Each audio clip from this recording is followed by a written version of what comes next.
Yung ko po, galing po to sa mga magulang na mag-aaral. Kasi po, I told them na hayaan nyo, pagdating doon sa hearing, sa budget, i-raise ko to. Kung Yes. hindi nyo ako pagsasalitain dito, then, Pinagsasalita naman po kayo. hindi kasi sinasabi, wag daw sagutin. Hindi, nito. the VP would like to be the one to answer the Okay, question. thank you. We're teaching these kids to be corrupt when they grow up.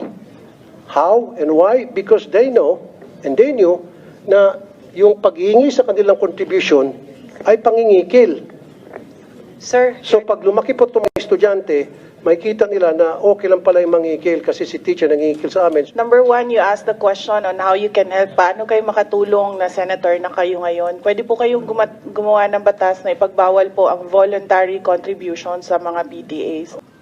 So is there a way na talagang once and for all, since senador na po ako, because I promise na once ako'y maging senador, I'll put a stop of this nonsense.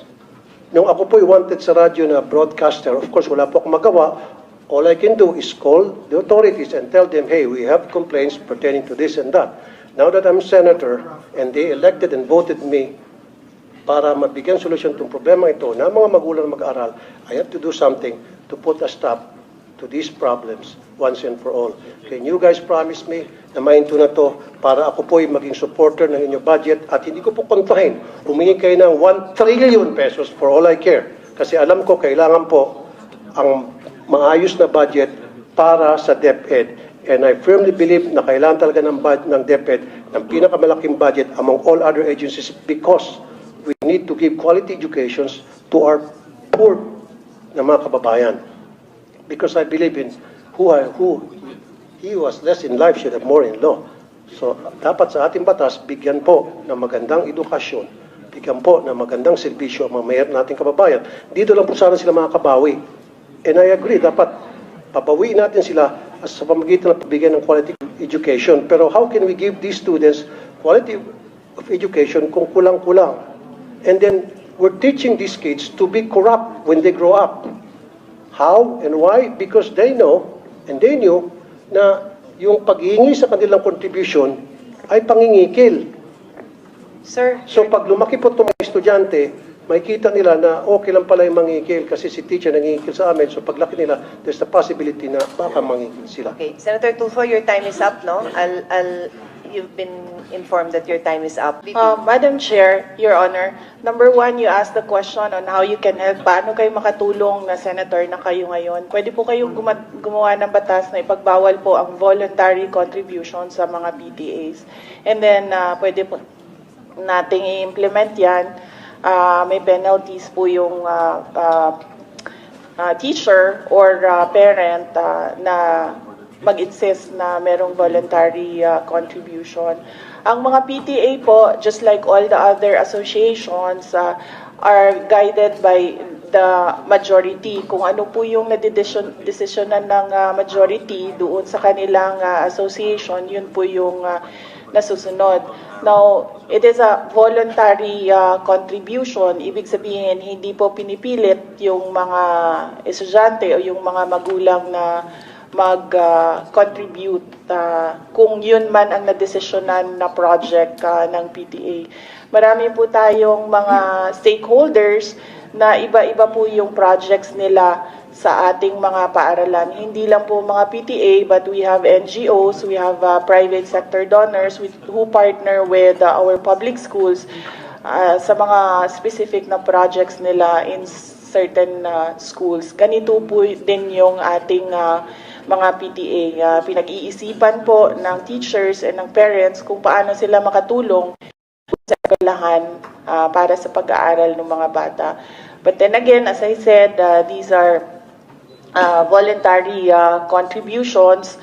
Pwede po nating ipagbawal, gagawa po tayo ng batas para po merong penalty. Madam Chair, pwedeng konti na lamang. Una-una, wala pong kapangyarihan na para ipatigil yan. Pero however, meron pong kapangyarihan ng DepEd na para ipatigil po yung tinatawag na voluntary contributions sa PTA. Now, doon sa questions ko, hindi pa natin nasasagot, pwede ba pakisabi sa akin paano po na-disburse yung pong MOE, especially doon sa mga chalks, sa mga electric funds. Electric funds palagi every year yan, talamak na talamak. Janitorial, security, repair, CR, varnish. paano po na-distribute from DepEd hanggang sa pagdating sa eskwelahan? Paano nakakarating po yung mga MOE, sir? Meron po tayong listahan kung saan po pwedeng gamitin yung school MOE. At yung sinasabi niyo pong chalk allowance, meron pong cash allowance ang mga teachers. At ito ay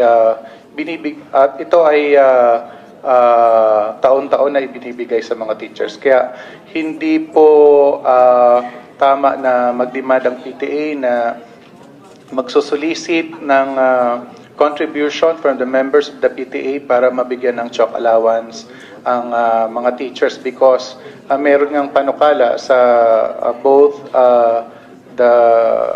both chambers of Congress na i-increase yung cash allowance to 10,000. Good. Kasi sir, katulad yan, aside from chalk, floor wax, pintura, varnish, alam ko kasi sa LGU, meron po atang allocated na 1% from the real property tax ata. Yes, Madam Go ahead, Chair, Your Honor, we take note of your advice. You don't answer, you don't sign department orders. We take note of your comments, Your Honor. Thank you, but Your Honor, they must answer these questions because itong question ko po, galing po to sa mga magulang na mag-aaral. Kasi po, I told them na hayaan nyo, pagdating doon sa hearing, sa budget, i-raise ko to. Kung Yes. hindi nyo ako pagsasalitain dito, then, Pinagsasalita naman po kayo. hindi kasi sinasabi, wag daw sagutin. Hindi, ito. the VP would like to be the one to answer the Okay, question. thank you. That's my understanding. No, I'm just Thank you, moderating Madam. for everybody. Like I The said, VP wanted to answer instead of her USEC. Like I said, supporter po ako. Hindi ko po questionin yung budget. Ayaw ko pong bawasan. In fact, I'd like to put it on record. Kung dadagdagan pa yung budget ng DepEd, I will support. Kaya lang, kailangan ko lang po ng mga kasagutan sa ilang katanungan ng mga magulang na mag-aaral. I don't have anything against. In fact, Yeah. confidential fund na marami nagka-question, I don't give a heck about that. Walang pakialam dyan. Ang pakialam ko talaga, yung hinahin ng mga magulang. Yun lang po talaga. So, paki-answer lang po.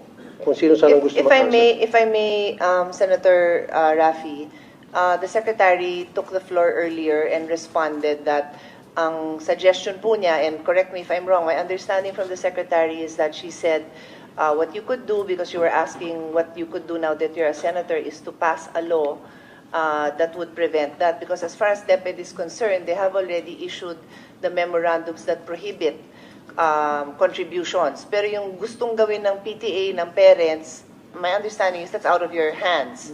No, that's out of your hands what the PTA would like to do. Although, I think maybe an assurance that hindi nyo naman ini-encourage talaga yon, di ba? It's not encouraged, you cannot, they do not mandate it, they follow that. That's my understanding. Madam Chair, okay, ano kaya tuwing magkaroon ng PTA meeting, nandoon po yung taga-DepEd para i-monitor yung proceedings ng meeting, para pagsabihin ng DepEd, hey, meron na kami memo dyan na bawal ang pag-uusapan ng project, umayos-ayos kayo, ang pag-uusapan nyo lang academic performance ng estudyante. Is that fair enough? PTA ho means parent-teacher, so may teacher who na present doon. Yes. Madam Chair, Your Honor, we will submit the downloading of MOOE up to the school level to the Finance Secretariat. At ito na lamang po, Madam Chair. Test tube. Hinihingi din po, kasama rin po yung Pwede test bang tube. submit natin? Kasi sir, I've reminded everyone who's Last na beyond naman po, their Madam time. Chair. Last na naman. Sige. Test tube. Alam ko meron natang 500 billion na budget for the test tube. Parang every year, bilyones ang naalat para sa test tube. Kasi marami rin po ako mga magulang nagreklamo, pinapakontribute para sa test tube, laboratory test tubes. Test tubes, paulit-ulit po. Every year, hinihingihan po ng contribution ng estudyante. Pwede po ba, pa-stop na rin natin yun? Yun lang po. So, stop na po natin. In short, lahat po ng contribution para sa maintenance ng school, ang pakiusap po ng mga magulang through me, stop na po natin yan. Pag na-stop niyo po yan, I promise you I will support your budget every single year and you will not gonna hear anything from me. That's a commitment. That's a promise. Ito'y alang-alang sa mga magulang na mga lumapit sa akin.